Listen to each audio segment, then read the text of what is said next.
Welcome back to Imagine That. It's the voice of choice.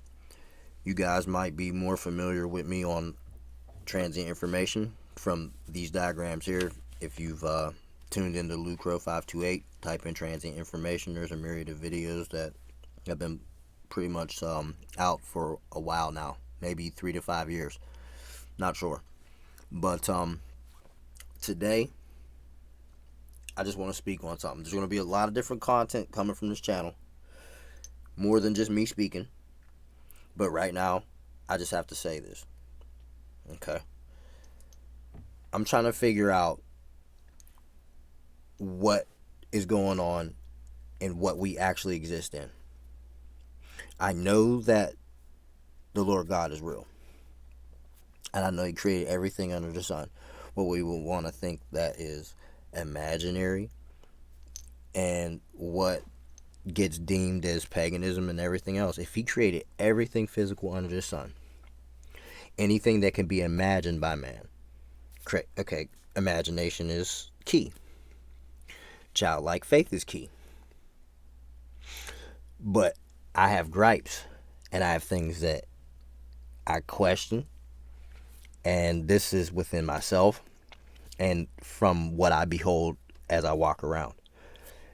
Everything is spiritual and metaphysical, manifesting itself here in this tangible reality. And I want to say also that it's like we're a bunch of particles pulled together by dark matter, like bound into this tangible reality, right? But particles are something we can't see unless we have like a microscope or a macroscope.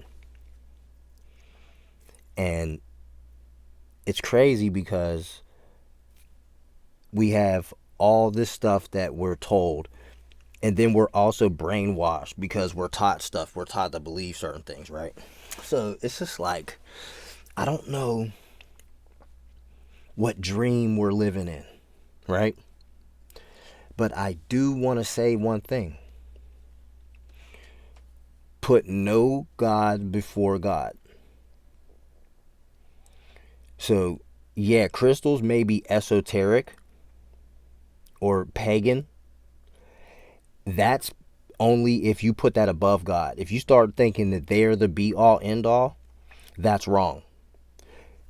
I have a Bible verse open right here, Revelations 21:11, where there are a myriad of crystals that are mentioned, that these buildings and structures are made out of it. And the glory of God shines therein, which is the light illuminating all of this. So then I ask this question. How pagan is it? If God made the first foundation was jasper, the second sapphire, the third chalcedony, the fourth as emerald, the fifth sardonyx, the sixth sardius, the seventh chrysolite, the eighth beryl, the ninth a topaz, the 10th a chrysoprasus, and 11th a jacinth, the 12th an amethyst. These are all very familiar stones. Well, some of these are not that familiar. Like sardius, I don't know what that is. Chrysoprasus is chrysoprase, which is it's like a bright green crystal. And it's like a earth crystal, and it helps you tap into the Devic realm, stuff like that. It's like kind of like for psychic intuition. But I don't know crystals like that. I'm not some crystal like guru. I know of them and I know how they work. I know who made them. I use them in His name because He made me too. So all the beliefs in like these systems and these schisms, you know why people are so deep rooted into their beliefs? Like aside the brainwashing and it being beaten into their head because they may have been forced into it or they gradually got indoctrinated. It is their childlike faith in their belief. Kids imagine things all the time. Children, they have unlimited potential. And we kind of sort of lose that as we become adults. We lose that childlike part of our brain. It can be attained again. You just have to go back to it to obtain it. You have to kind of retrace your steps. That does not mean be a child again. You just have to tap into that faculty and facility of the mind. And that's the crazy part about all this. But I asked myself this question when I read this. How does that work? And a lot of people will be like, oh yeah, Chris, you know what I mean? And they do. People will come at you and say, oh, you're a witch, you're a warlock, or you're into this, blah, blah, blah, blah. Wait, whoa. Because you burn sage and all this other stuff. Wait a minute, man.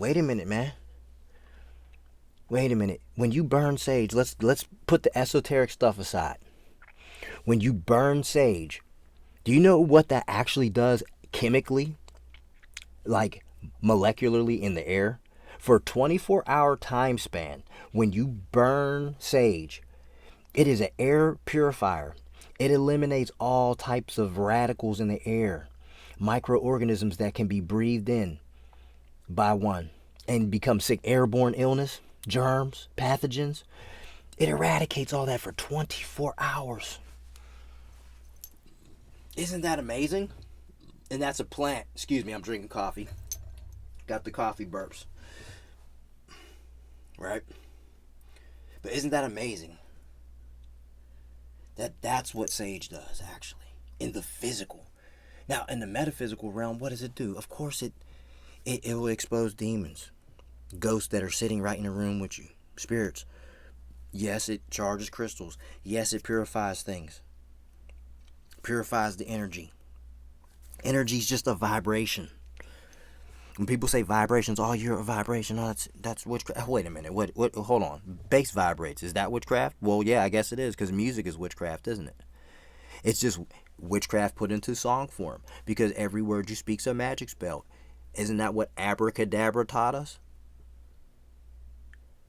And in the beginning there was the Word, and the Word was God. How magical is that? I'll catch you on the flip. Imagine that.